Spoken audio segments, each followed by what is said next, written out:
Ito masasabi kong gamot sa mga kuto, garapata ng aso. Napaka-epektibo talaga. First time kong ginamitan tong aso ko na Shih Tzu, pero talagang napaka-epektibo niya humanga ako. Ito siya, ito.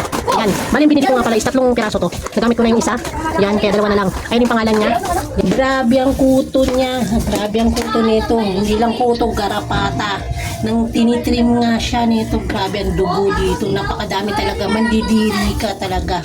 Kaya nung nagtanong ako sa aking nagtanong ako sa kaibigan ko kung ano bang mabisa.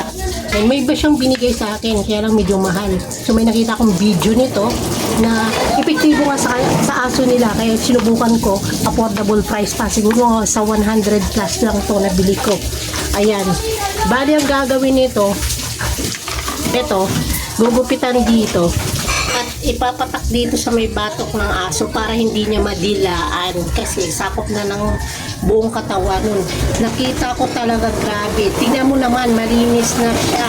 Kusang nalalaglag yung mga kuto niya. Tapos parang natutuyo siya sa balat. Ayan, bagong trim nga po siya. Tapos yun, nakita ko yung mga kuto niya para siyang natuyo. Natuyo na lang siya. Ay, napaka-epektibo talaga siya. Tapos ngayon lalagyan ulit natin kasi nilagyan ko ito siya after 1 week na. Ngayon lalagyan ko ulit para talagang hindi na ako nai-stress kasi ako sa kanya, grabe, at napakadami niyang kuto. Dahil lalagyan na ulit natin. Diba kahapon tayo nag-down? Ganito, i-cut mo lang siya dito. May training dati? Yan, dito sa may niya, i-massage mo lang siya. Yan, hanggang dito sa ulo at saka sa batok niya. Para kasi ang aso, di ba, mahilig silang mandila para hindi nila madilaan. Ayan. Hindi na ako mai-stress sa kuto niya. Napakabisa niya talaga. Mura pa siya, guys.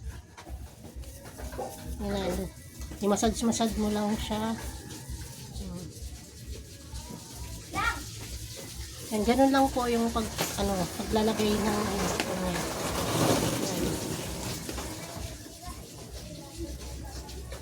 Yan, bagong gupit nga pala yan. At nakita ko walang natuyo na lang yung kuto sa balat niya. Lalagyan ulit natin siya para talagang wala nang mag-aanong kuto ulit. Grabe yung garapata niya at kuto, guys. Napakadami, buong katawan niya. Ngayon wala na. Napakabisa at napakamura pa nito, 100 plus lang. Kaya kung gusto nyo to, guys, kung meron din kayong mga alagang aso, pwede nyo po itong subukan. Check nyo lang sa yellow basket ko, nandyan siya. Ito, guys, check nyo lang anong pangalan niya, Castle Pet.